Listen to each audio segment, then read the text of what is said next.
महामहिम श्री वृंदावन धाम आपको बार बार प्रणाम करते हैं, जहाँ प्रेम रंग में भरी हुई कुंजों में प्रेममयी केली रंग भरे श्यामा श्याम करते रहते हैं, जहाँ आसपास प्रेम स्वरूपा यमुना जी प्रवाहित है, जहाँ रंग भरे समस्त सहचरियाँ विराजती हैं, जहाँ अद्भुत अद्भुत प्रेम रंगमयी लताएं, तरु, पल्लव, पुष्प, भ्रमर, खग, मृग, पशु, पंछी सब, और सब जहाँ रंग भरे राधा राधा राधा ऐसा पुकारते रहते हैं।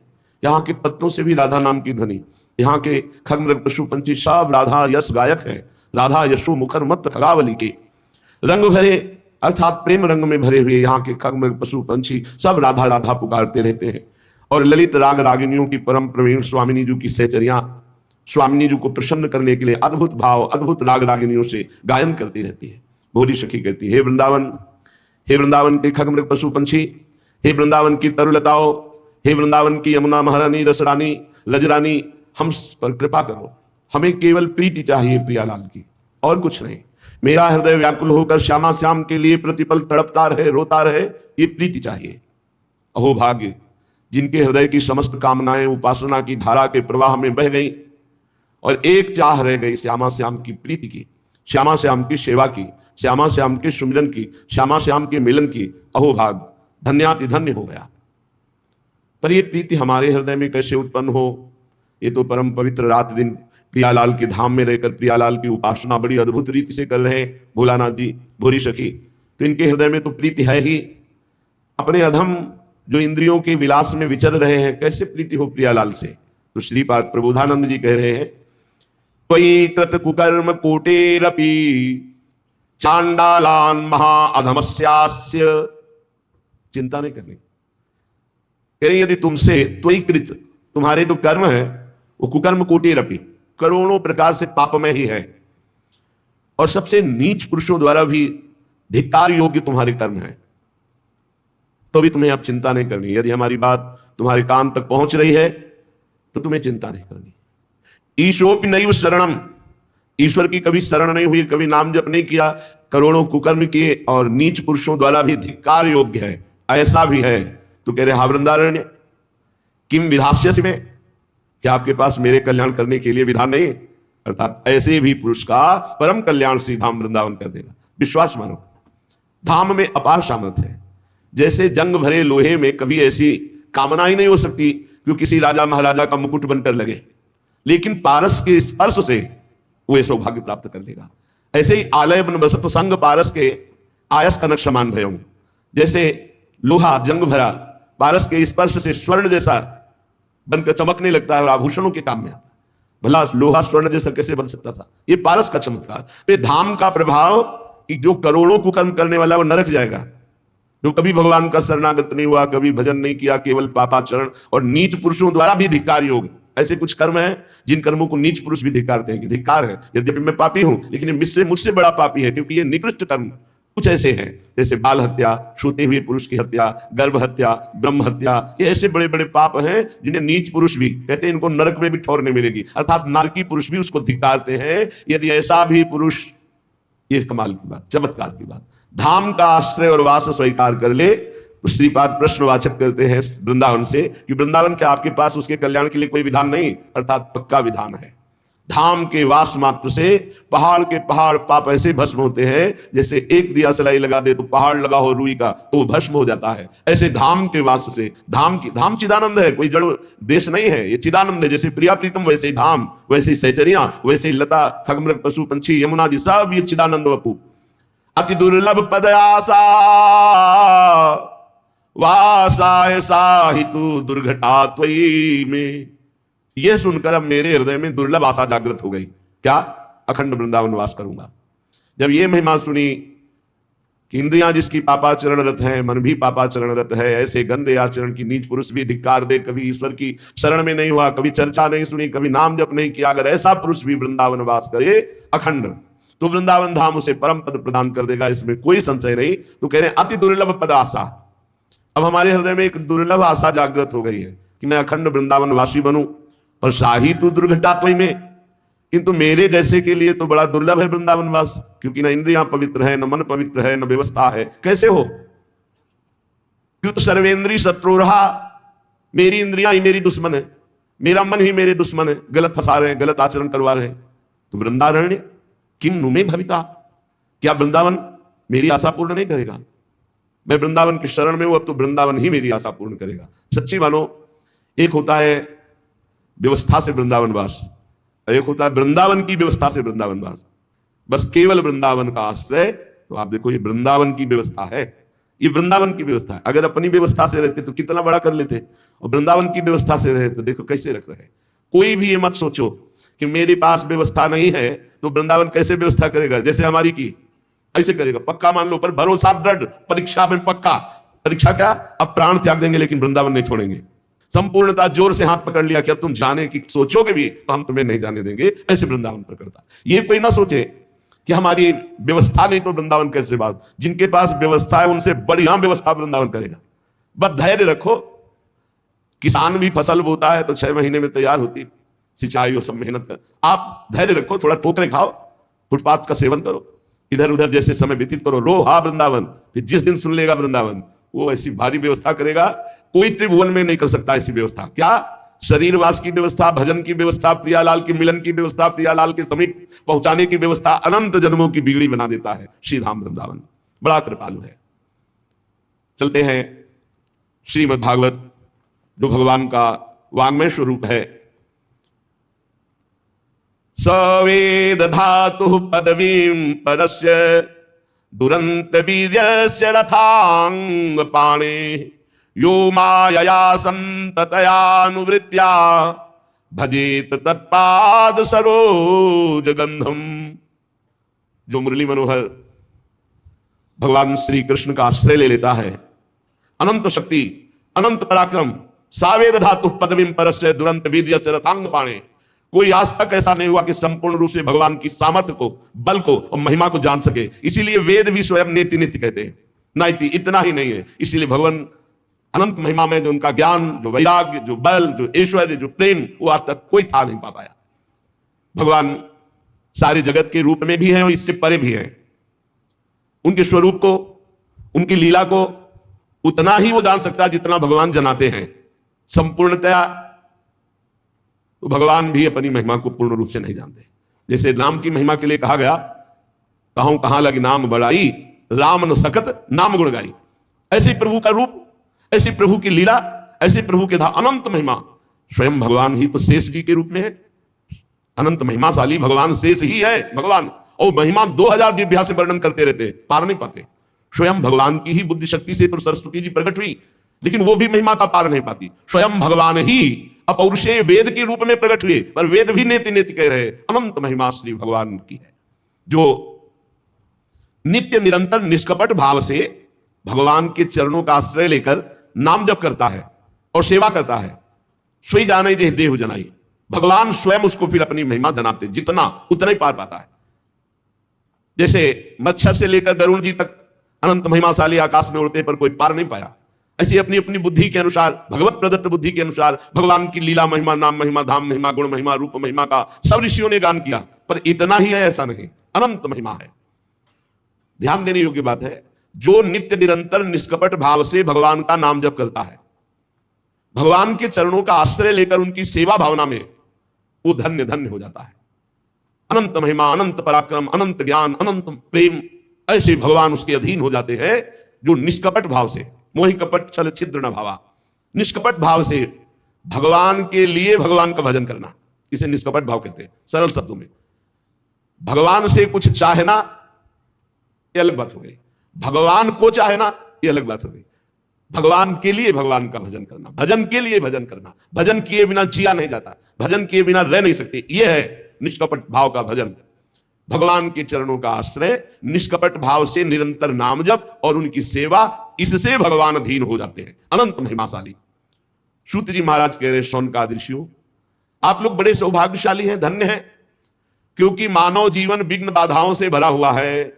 आज तुम मस्ती कर लो, कल मस्ती करने लायक नहीं रहोगे, ना शरीर रहेगा, ना समय रहेगा, ना व्यवस्था रहेगी। बड़ा विचित्र है, बड़ा विचित्र। ये मानव जीवन संघर्ष, विपत्ति, अपमान, दुख, दुविधा से भरा हुआ है। संसार में तुम्हें दुख, दुविधा, संघर्ष से केवल एक बचा सकते हैं, भगवान श्री कृष्ण। क्योंकि उन्हीं से ये प्रचंड माया शक्तिशाली है, उन्हीं की शक्ति से।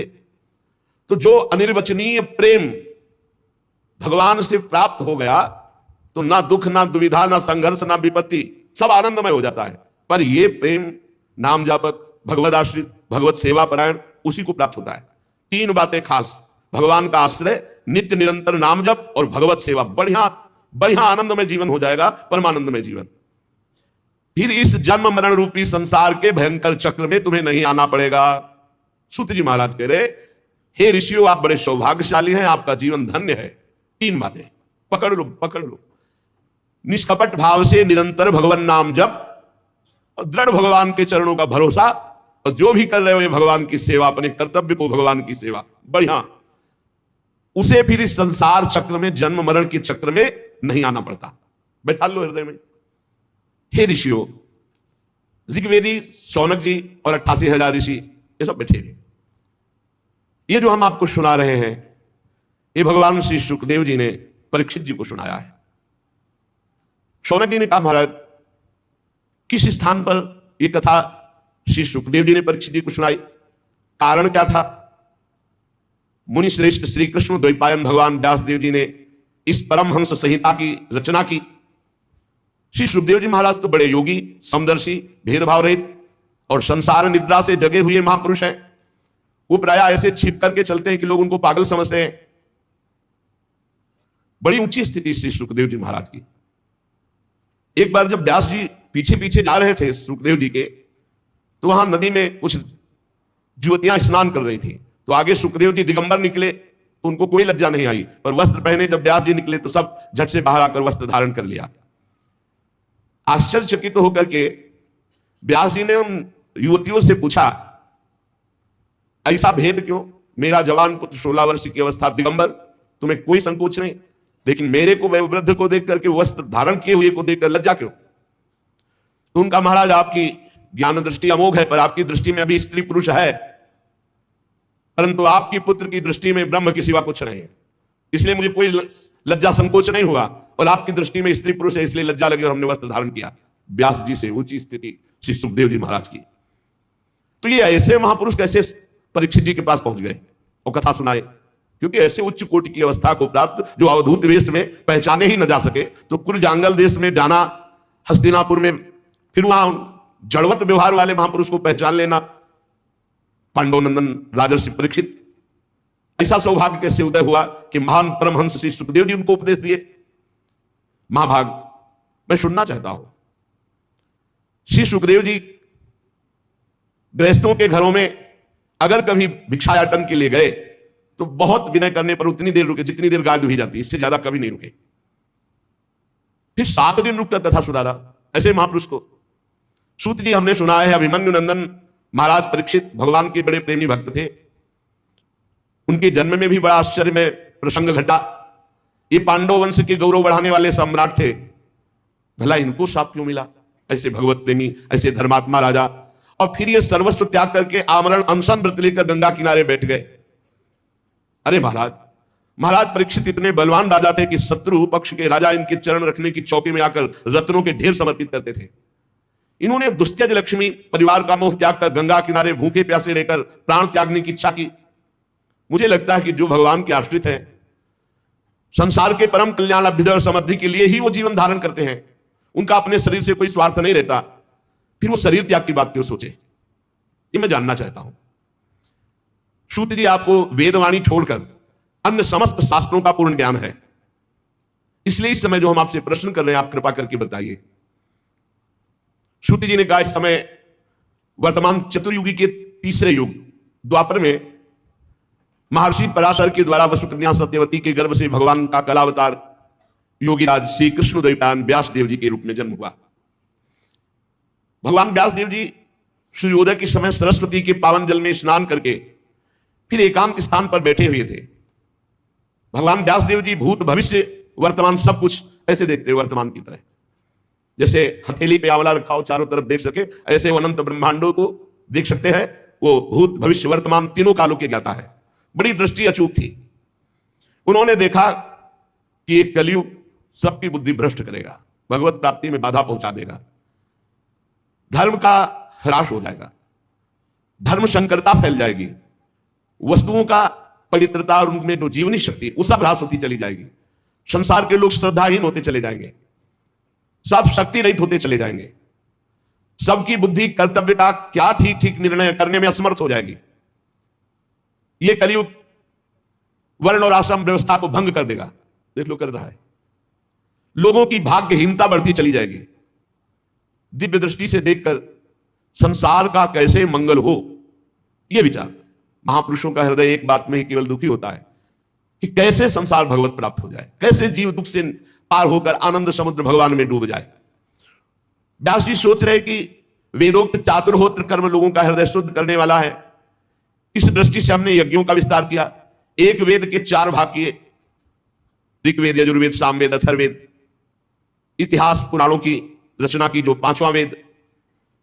ऋग्वेद को पैल ऋषि, शामगान को जैमिनी ऋषि, यजुर्वेद के एकमात्र स्नातक वैशंपायन जी, अथर्ववेद में दरुण नंदन सुमंत मुनि जी, इतिहास और पुराणों में उग्रश्रवादी कह रहे मेरे पिता रोमहर्षण जी।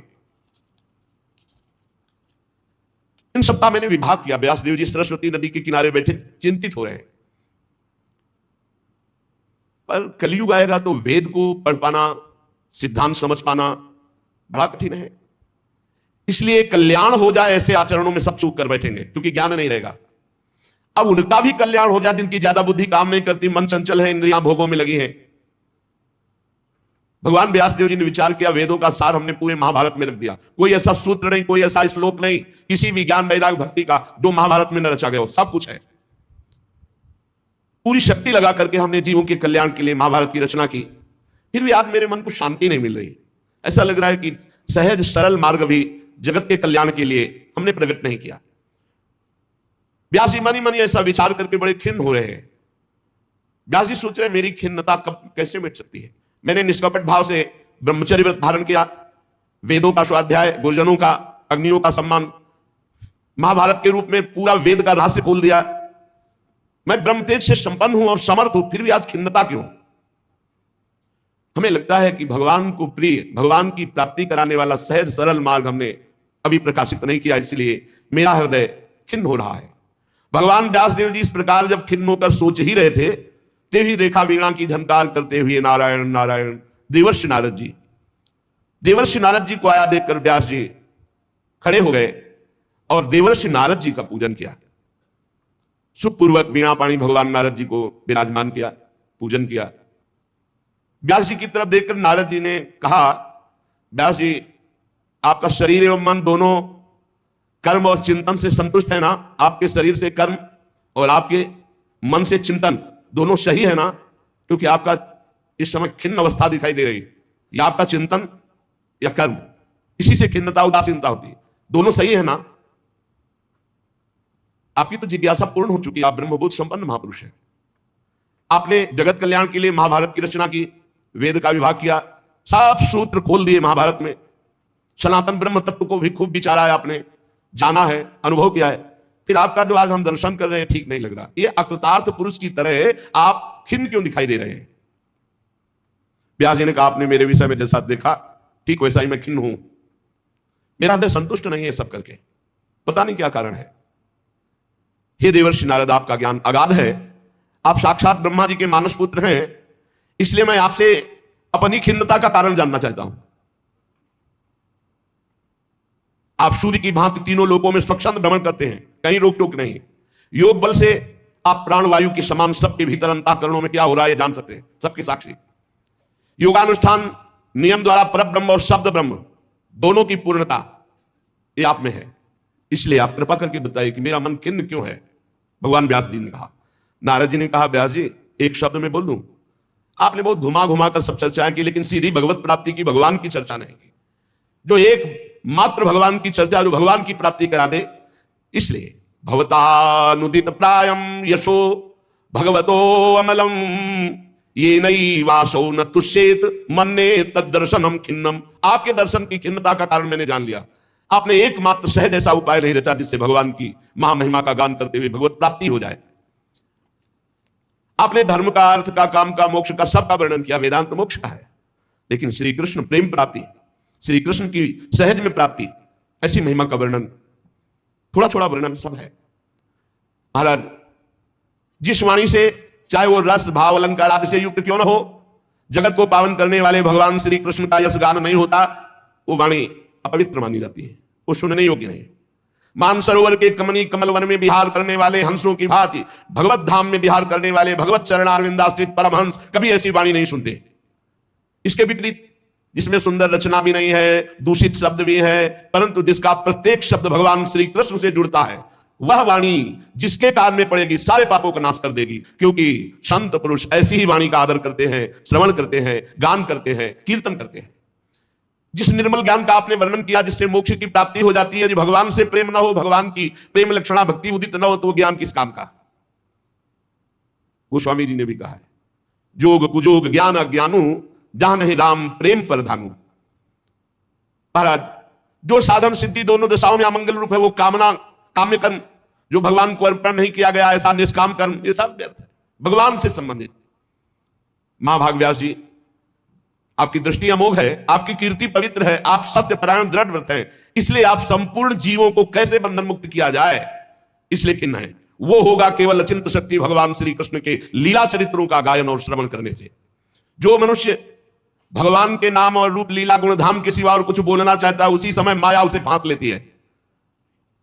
सेवक जी महाराज कह रहे हैं, तब सुख हरिवंश गुण नाम रसना रटत, और बहुवचन अति दुख दानी, हानि हरिवंश के नाम अंतर परे, लाभ हरिवंश उच्चरत बानी। उसी समय दुख घेर लेगा जब भगवत चर्चा किसी व प्रपंच की बात करोगे, फंसा लेगा, कोई न कोई अपराध वाणी का बन जाएगा, किसी की निंदा, किसी की अवहेलना। देवर्षि नारद जी कहते, जब कोई मनुष्य भगवान की चर्चा के सिवा और कुछ बोलने की इच्छा करता है, उसी समय भगवान की माया उसको चक्कर में फंसा लेती है, उसकी बुद्धि अपवित्र हो जाती है।